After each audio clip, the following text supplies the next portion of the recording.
Dear students, let us observe a plant cell and an animal cell.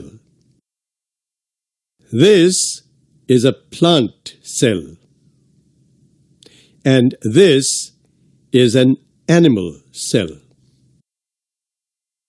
Both of these cells are made up of many small parts.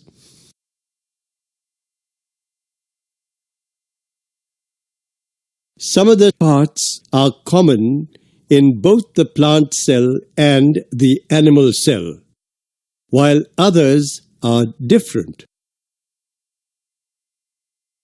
The common parts in the plant and the animal cell are cell membrane, the nucleus, the protoplasm, the cytoplasm, the mitochondria, Golgi bodies, the ribosomes, and the vacuole.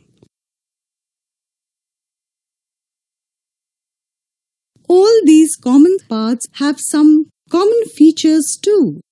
However, the animal cell differ from plant cell in many ways.